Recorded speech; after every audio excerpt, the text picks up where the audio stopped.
नमस्कार मित्रांनो, गुढीपाडवा हा सण हिंदूंसाठी नवीन वर्षाचा उत्सव साजरा करणारा आणि वसंत ऋतूचा सण आहे. महाराष्ट्र आणि कोकण प्रदेशात हिंदू कॅलेंडरनुसार चैत्र महिन्याच्या पहिल्या दिवशी हा उत्सव साजरा केला जातो.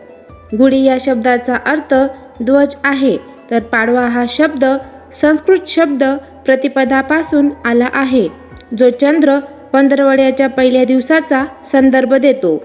गुढीपाडवा हा दिवस नवीन वर्षाचे प्रतीक मानला जातो. गुढीपाडव्यापासून वसंत ऋतूचे आगमन आणि रब्बी पिकांची कापणी सुद्धा सुरू होते.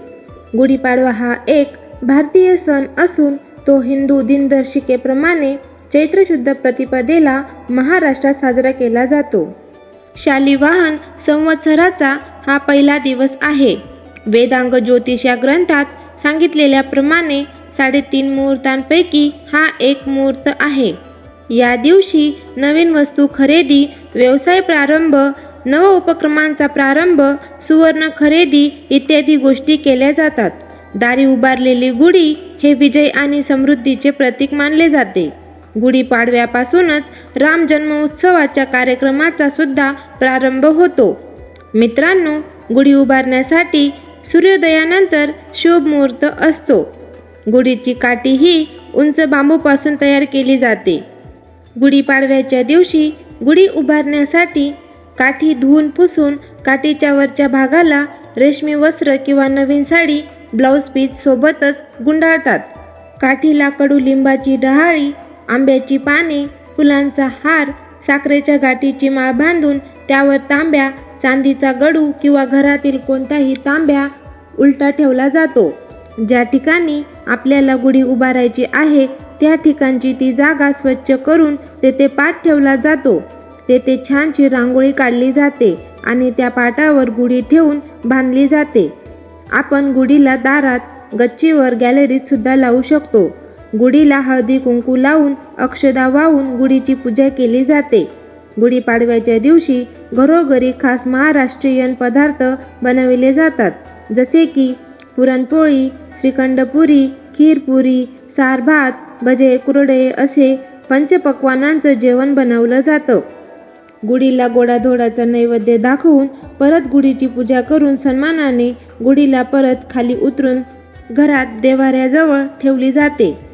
त्यानंतर घरातील सर्व सदस्य आनंदाने भोजन करून नववर्ष आणि गुढीपाडवा हा दिवस आनंदाने साजरा करतात.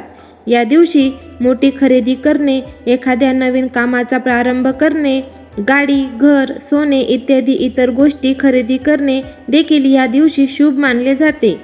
या दिवशी कडुलिंबाची कोवळी पाने सुद्धा खाल्ली जातात, अशी सुद्धा प्रथा आहे.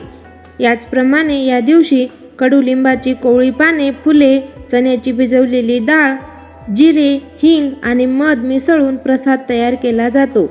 काही ठिकाणी आजही हा प्रसाद बनवून खाल्ला जातो. ही प्रथा पाळली जाते. यामागेही शास्त्र आहे. होळीनंतर वातावरणात उष्णता वाढायला लागते, वातावरण बदलायला लागते. बदलत्या वातावरणात आपल्याला विविध शारीरिक विकार नको व्हायला आणि आपली रोगप्रतिकारशक्ती वाढावी यासाठी नववर्षाची सुरुवात कडुलिंबाच्या सेवनाने केली जाते. मित्रांनो, गुढीपाडव्यामागे अनेक आख्यायिका सांगितली जातात. गुढीपाडवा म्हणजे ब्रह्मदेवाने विश्वाची निर्मिती केल्याचा दिवस. यामुळेच या दिवसाला ब्रह्मध्वज असेही म्हटले जाते. तसेच इंद्रदेवाने या दिवशी वाईटाचा नाश केला म्हणून गुढी उभारली जाते.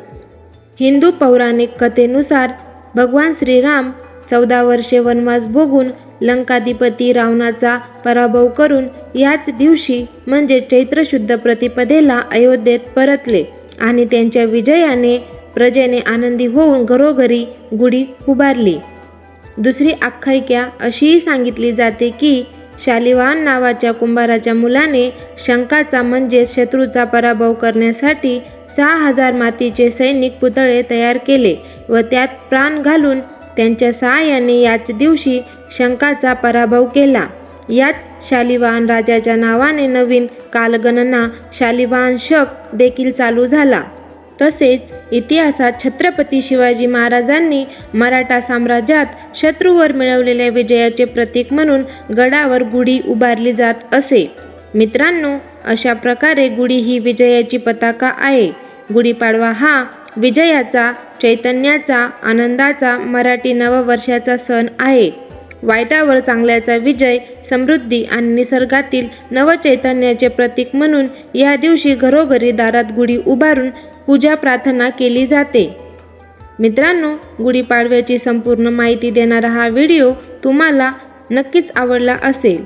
व्हिडिओ आवडला असेल तर व्हिडिओला एक लाईक, शेअर नक्की करा आणि चॅनलवर नवीन असाल तर चॅनलला सबस्क्राईब नक्की करा. पुन्हा भेटूया अशाच माहितीपूर्ण व्हिडिओमध्ये. धन्यवाद.